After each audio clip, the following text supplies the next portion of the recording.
고등어를 잘못 먹으면 체내에 중금속이 쌓이고 암이 생긴다는 사실 알고 계셨나요? 구워서 김치 하나 올려 먹으면 그야말로 밥도둑이 따로 없습니다. 고등어는 오메가3 지방산, 비타민 D, 단백질이 풍부해서 중장년층의 혈관, 건강과 두뇌 기능에 아주 좋은 생선입니다.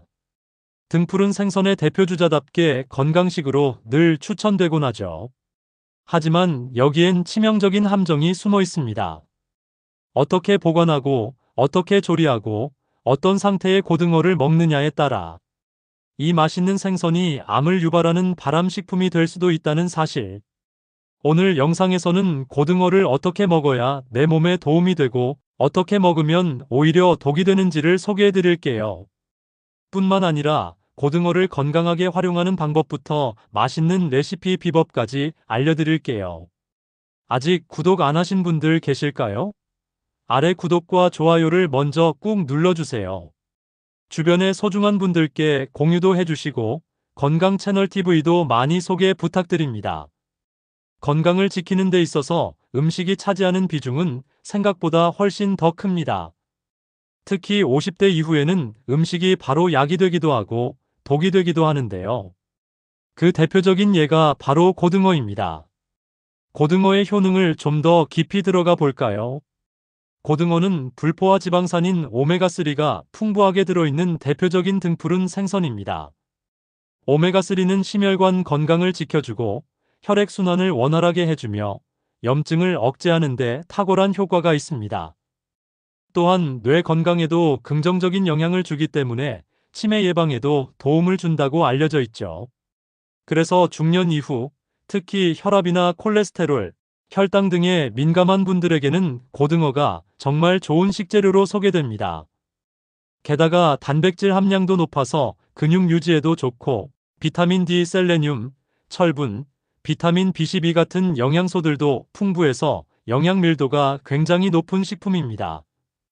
그런데 이렇게 좋은 고등어를 우리가 잘못된 방법으로 섭취하면 그 좋은 영양소가 제대로 흡수되지 않을 뿐만 아니라 오히려 해로운 독성 물질이 몸에 축적되어 질병을 유발할 수 있다는 사실을 아시는 분들은 생각보다 많지 않으세요. 특히 50대 이후에는 간 기능, 신장 기능이 점차 약해지고 해독 능력도 떨어지기 때문에 음식에서 들어오는 유해물질의 영향을 더 크게 받을 수밖에 없습니다. 그렇다면 고등어의 어떤 점이 문제일까요? 그 핵심은 바로 중금속, 그리고 조리 방식, 보관 상태입니다. 고등어는 대표적인 회유성 어종입니다. 즉, 바다를 넓게 돌아다니면서 플랑크톤과 작은 어류를 먹고 자랍니다. 이 과정에서 해양에 존재하는 중금속, 특히 수은, 카드뮴, 납 같은 물질이 고등어의 몸에 점차적으로 축적됩니다. 이게 바로 생물 농축 현상인데요. 먹이 사슬에서 상위로 올라갈수록 중금속 농도가 농축되어 더 높아지는 현상입니다. 고등어는 크기와 성장 속도에 비해 체내 중금속 농축 속도가 빠른 어종입니다. 특히 큰 고등어, 산란기 이후 잡힌 고등어, 내장이 제거되지 않은 상태로 오래 보관된 고등어일수록 중금속 함량이 더 높다고 알려져 있습니다. 물론 우리가 한두 번 먹는 고등어로 당장 몸에 큰 문제가 생기진 않지만 주 2, 3회 이상 지속적으로 섭취하고 조리 방법까지 잘못되었다면 그 중금속이 체내에 서서히 쌓이게 됩니다. 이 중금속들은 간과 신장에 부담을 주고 면역 체계를 약화시키며 DNA에 손상을 일으켜 암을 유발할 가능성도 높일 수 있습니다. 그리고 고등어에 포함된 히스티딘이라는 아미노산 성분은 보관 상태가 좋지 않거나 상온에서 오래 방치되었을 때 히스타민으로 변질될 수 있습니다. 히스타민 중독은 단순한 식중독을 넘어 심각한 알레르기 반응이나 혈압 급상승, 심장 두근거림까지 유발할 수 있는 위험한 증상입니다. 자, 그렇다면 고등어는 먹지 말아야 하느냐? 절대 그렇지 않습니다.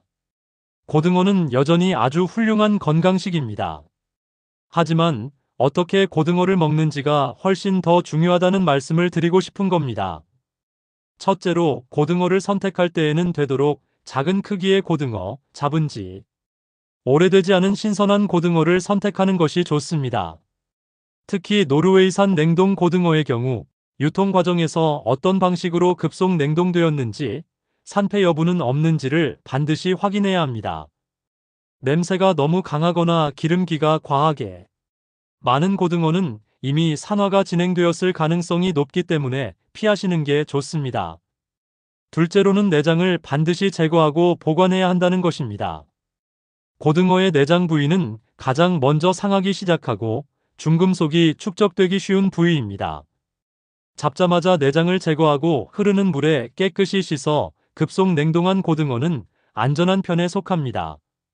하지만 내장이 제거되지 않은 채 오랫동안 냉장, 보관된 고등어는 히스타민 생성이 시작될 수 있기 때문에 반드시 조심하셔야 합니다. 셋째는 조리 방법입니다. 우리나라에서는 주로 고등어를 구워 드시는 경우가 많습니다.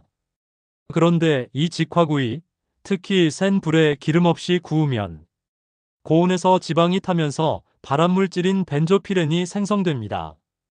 이 벤조피렌은 1급 발암물질로 분류되어 있는데요. 특히 기름이 떨어져 연기와 함께 올라오는 구이 방식에서 더 많이 생성됩니다.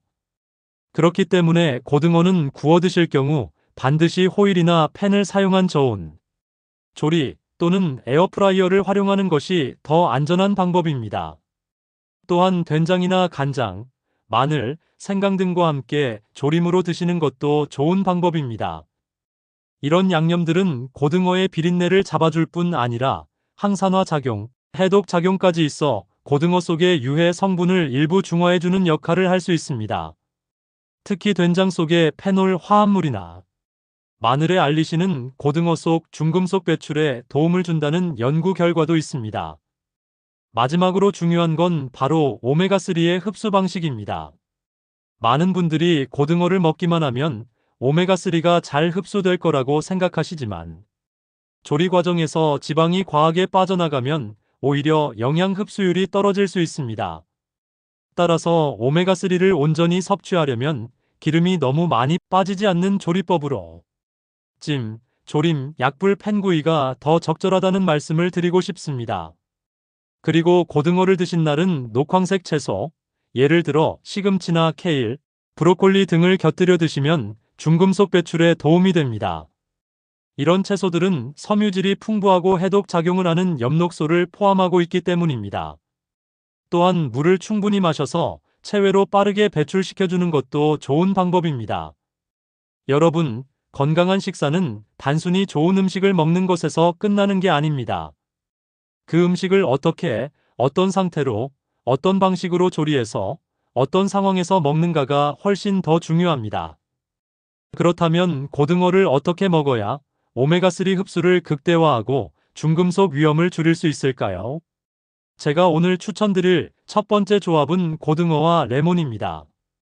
레몬은 비타민C가 풍부해서 고등어의 오메가3 흡수를 돕고 중금속 배출에도 도움을 줍니다. 비타민C는 항산화 작용을 해서 고등어의 지방이 산화되는 걸 막아주고 생선 특유의 비린내도 잡아줍니다. 실제로 한 연구에 따르면 비타민C와 오메가3를 함께 섭취하면 심혈관 건강에 더 큰 이점이 있다고 해요. 게다가 레몬의 상큼한 맛은 고등어의 풍미를 더해줘서 먹기에도 더 즐겁습니다. 레몬을 사용할 때는 신선한 레몬즙을 직접 짜서 사용하는 게 가장 좋아요. 시중에 판매되는 레몬즙은 설탕이나 첨가물이 들어간 경우가 많아서 건강에 오히려 해로울 수 있습니다. 고등어를 구울 때 레몬즙을 살짝 뿌리거나 고등어회에 레몬즙을 곁들이면 맛도 좋고 건강에도 좋아요. 레몬 껍질을 살짝 갈아서 고등어 요리에 추가하면 항산화 효과가 더 커집니다. 두 번째 조합은 고등어와 브로콜리입니다. 브로콜리는 식이섬유와 항산화 물질이 풍부해서 고등어의 오메가3와 환상적인 궁합을 이룹니다. 브로콜리의 설포라판이라는 성분은 암 예방에 도움을 주고 식이섬유는 소화를 촉진해서 고등어의 지방이 몸에 잘 흡수되도록 돕습니다. 게다가 브로콜리는 칼로리가 낮아서 체중 관리에도 좋아요. 고등어와 브로콜리를 함께 먹으면 심혈관 건강, 암 예방, 그리고 체지방 감소까지 여러모로 이점이 많습니다.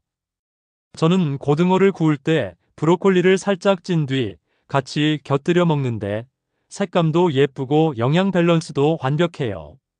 브로콜리를 사용할 때는 너무 오래 익히지 않는 게 중요해요. 브로콜리는 3, 4분 정도 살짝 데치거나 찌면 영양소 손실이 적고 식감도 아삭합니다. 고등어와 함께 먹을 때는 올리브 오일과 마늘을 살짝 넣어 볶으면 맛이 더 풍부해집니다. 세 번째 조합은 고등어와 김치입니다. 김치는 한국인의 소울푸드죠. 김치에는 프로바이오틱스와 비타민이 풍부해서 장 건강을 촉진하고 고등어의 오메가3 흡수를 돕습니다. 김치의 매콤한 맛은 고등어의 비린 맛을 잡아줘서 먹기에도 더 맛있어요. 한 연구에 따르면 발효식품인 김치를 오메가3가 풍부한 생선과 함께 먹으면 장내 미생물 환경이 개선되고 염증이 줄어든다고 해요. 게다가 김치는 항산화 물질이 풍부해서 고등어와 함께 먹으면 암 예방에도 도움을 줍니다. 김치를 사용할 때는 나트륨 함량이 높은 제품은 피하는 게 좋아요.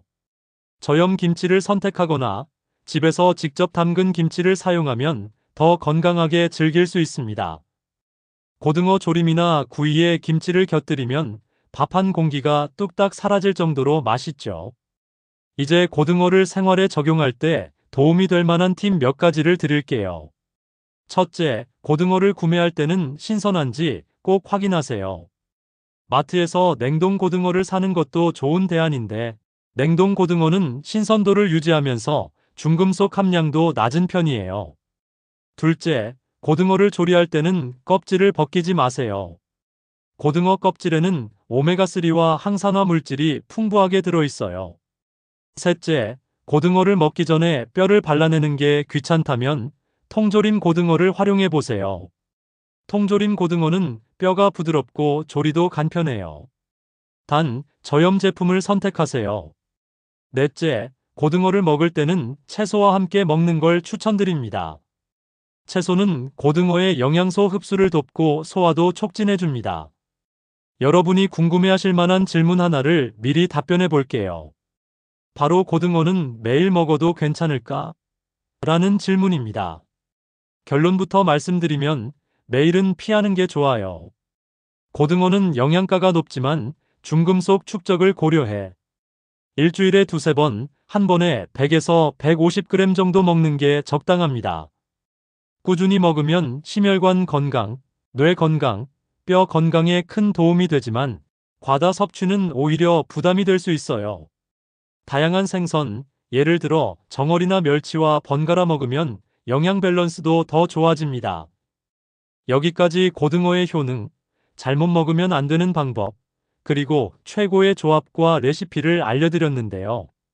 이 영상을 보시는 여러분께 한 가지 더 강조하고 싶은 점이 있어요. 50대에서 70대는 건강관리가 정말 중요한 시기입니다.